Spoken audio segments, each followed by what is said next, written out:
Hello students, welcome to my YouTube channel Geography Guru. आज हम discuss करने वाले हैं class 10th English worksheet number 55। Today's worksheet is going to be quite easy, काफ़ी आसान रहने वाली है आज की हमारी worksheet. In this worksheet one extract has been given from the poem. एक हमें एक्सट्रैक्ट दिया गया है, कौन सी पोएम से? द बॉल पोएम से। हमें उसको समझना है और उसके बेस पर कुछ आसान से ईजी क्वेश्चन दिए गए हैं जिनको हमें सॉल्व करना है। Let's begin. As it is visible on your screen, this is worksheet number 55, our subject English and date 19th of November 2020. Read the extract given below and answer the question that follow. हमें जो extract दिया गया इसको हमें पढ़ना है और साथ ही साथ समझना है। उसके बाद क्वेश्चंस है जिनको हम सॉल्व करेंगे। तो ये जो extract दिया गया कौन सी पोएम से दिया गया? ये दिया गया द बॉल पोएम से। He is learning, यहाँ पे ही किसकी बात कर रहे हैं? बात करें एक बॉय की। And he has lost his ball, उसने अपनी बॉल खो दी है, पानी में चली गई है। तो उनके बारे में बताया जा रहा है कि ही इज़ लर्निंग, वो सीख रहा है। Well behind his desperate eyes, और वो डेस्परेट लग रहा है। डेस्परेट हियर मीन्स ग्लूमी लग रहा है, उदास लग रहा है, उसकी आंखें उदास लग रही है। आंखें उदास का मतलब वो खुद उदास है, तभी लग रही है ना। सो ही इज़ लर्निंग, वो सीख रहा है। Well behind his desperate eyes, की वो उदास लग रहा है तो भी वो सीख रहा है। The epistemology of loss, how to stand up. Epistemology of loss means कि नॉलेज ऑफ लॉस की जो भी चीज़ें होती है हमारे पास होती है वो कभी ना कभी खोती है, ये ज़रूरी होता है। And how to stand up, और जब कुछ हमारा खो जाता है तो कैसे दोबारा से हमें खड़े होना है। ही इज़ लर्निंग, वो सीख रहा है।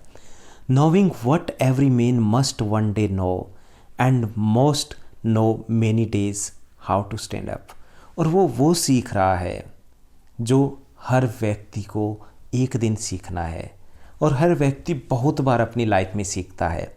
हाउ टू स्टैंड अप, कैसे हमें आगे बढ़ना है। Because we have to face a lot of difficulties, we have to face lot of problems. अपन भी लाइफ में बहुत सारी प्रॉब्लम फेस करते हैं।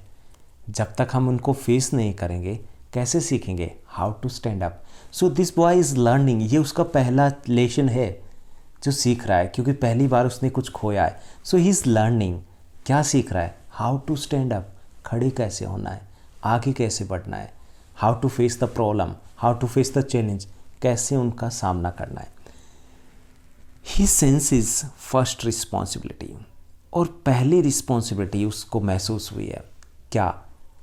टू लव हिज पॉजेसिव्स, यानी अपनी चीज़ है उससे प्यार करना उसने सीखा है। कि दुख होता है जब हम अपनी कोई चीज़, कोई अपना खो देते हैं। In a world of positions people will take balls will be lost always like little boy. और यहाँ पे पीपल विल टेक बॉल्स, यहाँ सिर्फ बॉल्स की बात नहीं है, हमारी जो चीज़ें हैं वो दूसरे लोग ले लेते हैं, उनके पास चली जाती है। Balls will be lost always, यहाँ सिर्फ बॉल्स की बात नहीं हो रही है कि जो चीज़ें हमें अच्छी लगती है हमेशा हमें नहीं मिलती है, वो खो जाती है। Little boy and no one buys a ball back, and no one buys a ball back, और जो चीज़ खो जाती है उसको दोबारा हमें नहीं मिल सकती। We can buy new one, हम एक नई खरीद सकते हैं लेकिन वो नहीं खरीद सकते जो खो गई है। मनी इज़ एक्सटर्नल, मनी एक एक्सटर्नल चीज़ है। कुछ खरीदा जा सकता है, बहुत कुछ खरीदा जा सकता है, बट नॉट एवरीथिंग, सब कुछ नहीं खरीद सकते। जो चला गया, जो खो गया, वो खो गया।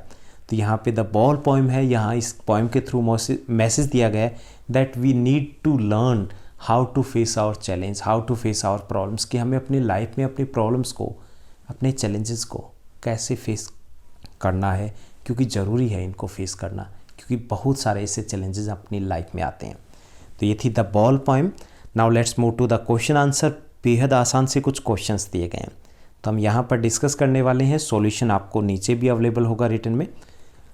First question is there, money is external here is used by the poet to convey. यहाँ पे मनी इज़ एक्सटर्नल, जो लास्ट लाइन थी, लास्ट फ्रेज था, वो यूज़ किया गया। तो इसका मतलब क्या है?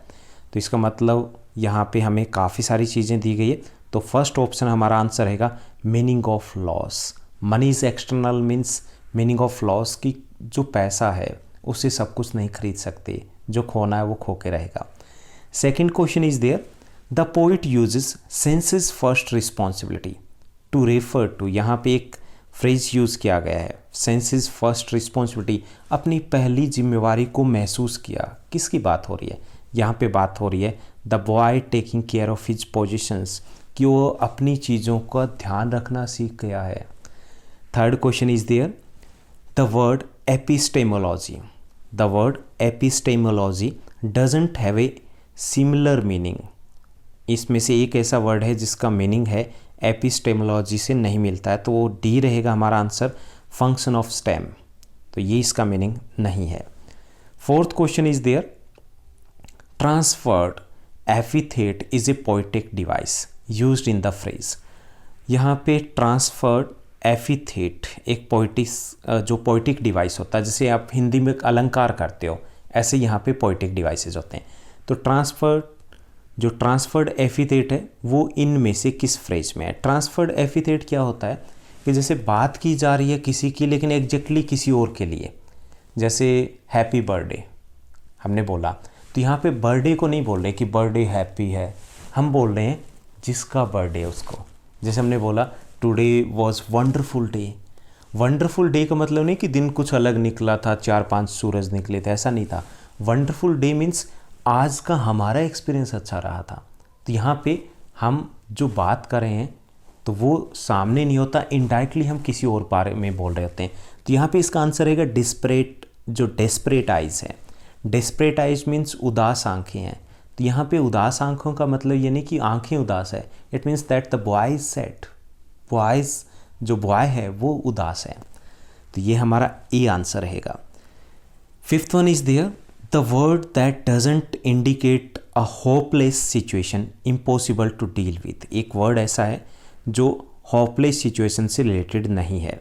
तो इनमें से काफ़ी सारे हमें वर्ड दिए गए, इनमें से कंपोज्ड है, ये रहेगा। कंपोज्ड का मतलब होता है काम, एक तरीके से जो अलग हम इनसे रिलेटेड वर्ड लें, लेकिन ये होपलेस सिचुएशन बिल्कुल नहीं होती। तो ये हमारा फिफ्थ क्वेश्चन और उसका आंसर था। तो ये थी हमारी आज की आसान सी वर्कशीट। अगर आपने अपने आंसर सॉल्यूशंस नोट नहीं किए तो आप यहाँ से भी नोट कर सकते हो।